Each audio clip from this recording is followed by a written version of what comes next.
Tell me why she said I treat physical affection like a tactical extraction. That was the first thing Thomas said to me. No greeting, no shaking off the torrential rain dripping from his jacket. Just those words, dropped into the heavy silence of the rescue station gear room. I was sitting on a metal bench, lacing up my boots for the night watch, halfway through a bitter cup of coffee. He pushed the heavy steel door closed behind him, the latch clicking shut with a finality that I should have recognized as a warning. Before I get into the absolute wreckage of my Friday night, drop a comment down below and tell me what city or country you are listening from. I always read through them to see where this community is growing. Anyway, I looked up at him. Thomas had been flying rescue helicopters for our unit for 8 years. I was the guard chief. We spent our lives pulling lost hikers out of ravines and fighting back hypothermia. Most people saw him as a wall of unshakable calm, broad-shouldered and sharp-eyed, but I knew the nervous way he rubbed the back of his neck when he was out of his depth. "Excuse me?" I asked, my voice echoing slightly against the concrete walls.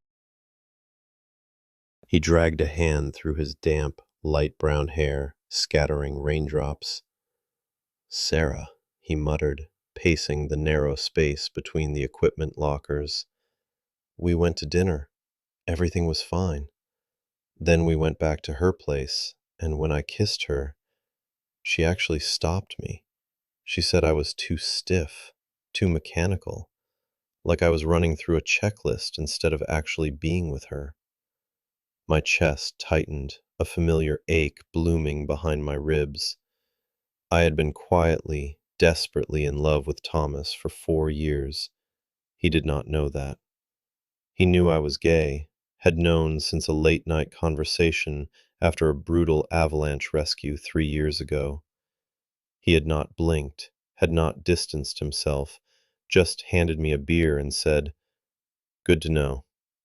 But I had built a fortress around my own feelings after that, terrified that one wrong look would ruin the only foundation that kept me grounded. Now he was standing in my staging area, asking me to analyze his romantic failures with another woman. "You overthink everything, Tommy," I said evenly, forcing my hands to remain steady as I tied off my boot. "You probably just got in your head. It happens." He stopped pacing and turned to face me. He stepped closer, entering my personal space. "It is not just getting in my head, Marcus. I don't know how to transition from this." He gestured to his uniform, the heavy flight suit, "to being normal, to being soft." He sank onto the bench next to me. Our knees were inches apart. "You date guys. You know how this works from the other side. You know what feels aggressive and what feels right." I stared at the scuff marks on the floor. "I do not think you want relationship advice from a guy who has been single since the last election cycle." "I don't want advice," he said softly. I looked at him. His jaw was set, eyes dead serious. "I want you to show me what I am doing wrong." The air in the room suddenly felt incredibly thin. Outside, the storm battered against the reinforced glass, but inside, I could hear nothing but the rush of my own pulse. "Show you?"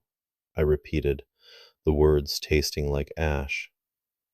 "Yes," he said, leaning forward slightly. "I trust you. I don't trust anyone else with this. I feel like an idiot, Marcus. I need to know what I'm projecting when I get close to someone." The danger alarms in my head were screaming. This was a man who navigated blizzards entirely by instruments, and now he wanted to navigate me. "Thomas, that is a terrible idea."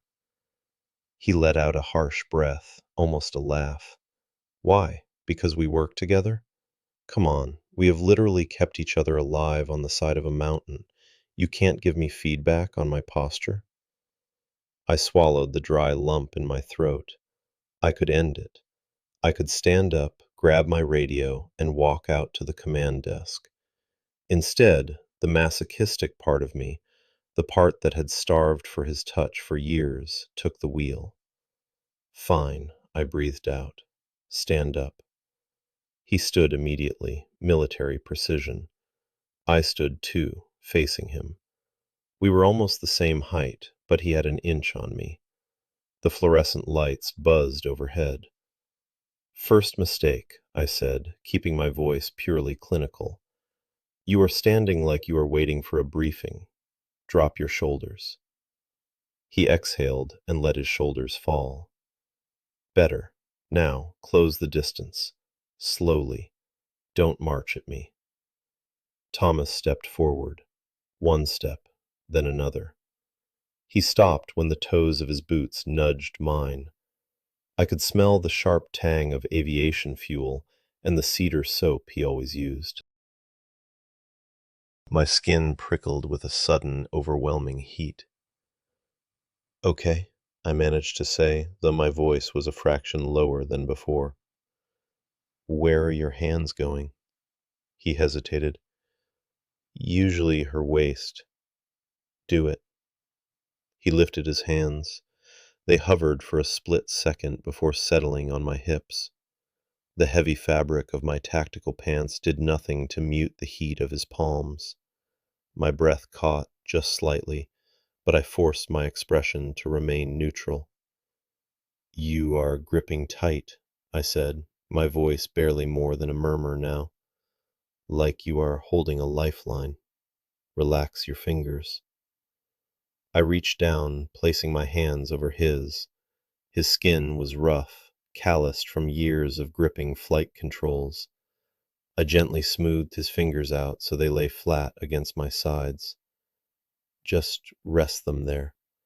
Let the other person know you are present, not trapping them. He swallowed hard. I watched his throat move. His eyes locked onto mine, and the clinical, problem-solving look he usually wore started to fracture. Like this? He asked, his voice rough. Yes. I stepped half an inch closer, entirely by instinct. Now you look at them. You do not treat their mouth like a target. You let the tension build. We stood there in the quiet. The storm raged outside, rattling the heavy metal siding of the station. Inside, the silence was deafening. I could feel the rise and fall of his chest. I realized with a slow, creeping shock that his breathing was accelerating. Marcus, he whispered. Yeah, am I supposed to lean in now?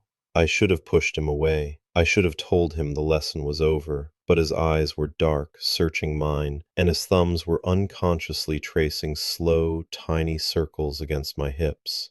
Yes, I breathed. He moved. It was not a lunge. It was agonizingly slow. His face came closer until his nose brushed against mine. I closed my eyes, entirely out of self-preservation, bracing for the awkward, mechanical contact he had described. But when his lips met mine, there was nothing mechanical about it. It was a hesitant, soft pressure, a question. I stood perfectly still, my mind completely blanking out. This was Thomas, my best friend, the man I drank cheap beer with on the tailgate of my truck, and his mouth was warm and careful and moving against mine. He pulled back, just an inch. His eyes fluttered open. He looked wrecked. Was that too stiff? He asked, his voice shaking. I opened my eyes. You stopped breathing, I said, desperate to cling to the role of the instructor. You held your breath the whole time. It makes you feel tense. He let out a long, shaky exhale. Right, breathing. Let me try again. Before I could process the words, his hands slid from my hips up to my ribs, his fingers spreading wide over my rib cage. He tilted his head slightly and pressed his lips to mine again. This time, I could not stay frozen. The dam cracked. I tilted my head to meet him, my own hands coming up to grip the heavy canvas of his flight suit. I pressed back, kissing him with a fraction of the weight I had been carrying for 4 years. The moment I did, a violent shudder ran through him. He did not pull away. Instead, his hands moved up to my neck, his thumbs pressing into the pulse point beneath my jaw, and he kissed me harder. It wasn't practice anymore. His mouth opened slightly, seeking more, the hesitation entirely gone. The kiss turned deep, urgent, desperate. We stumbled backward slightly until the backs of my knees hit the heavy metal locker. He crowded in, pressing his body flush against mine. The physical reality of him, solid, heavy, entirely focused on me, short-circuited whatever rational thought I had left. My hands slid up to his shoulders, gripping tight. We kissed until my lungs burned. When he finally pulled away, we were both gasping. He rested his forehead against mine, his chest heaving. His grip on my neck was tight, anchoring him. "Tell me," he rasped, his breath hot against my face. "Tell me that felt like practice." My ribs felt like they were caving in. I stared at the floor, unable to meet his eyes. "It is just adrenaline," I lied, my voice cracking. "We are in a high-stress job. Wires get crossed." "Do not do that," he said, his voice sharpening. He stepped back, forcing me to look at him. His chest was rising and falling rapidly. "Do not give me an incident report right now. Look at me." I looked up. He was entirely unguarded. The stoic pilot was gone. "I did not ask you to help me because of Sarah," he said, his voice dropping into a low, raw frequency. The room seemed to spin. "What?"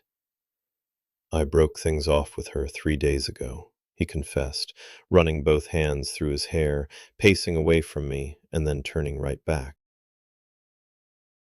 I made up the entire excuse, because every time I looked at you this week, every time we brushed shoulders in the mess hall, I felt like I was going to lose my mind.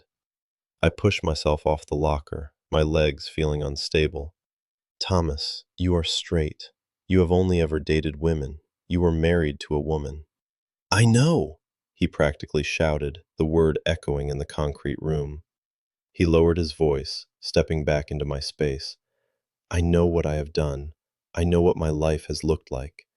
But I also know that when you pulled away from me 3 years ago, when you stopped letting me sleep on your couch, when you started treating me like a colleague instead of a partner, it gutted me. And I did not understand why until a month ago." He reached out, his hand wrapping around my wrist. His grip was firm, grounding.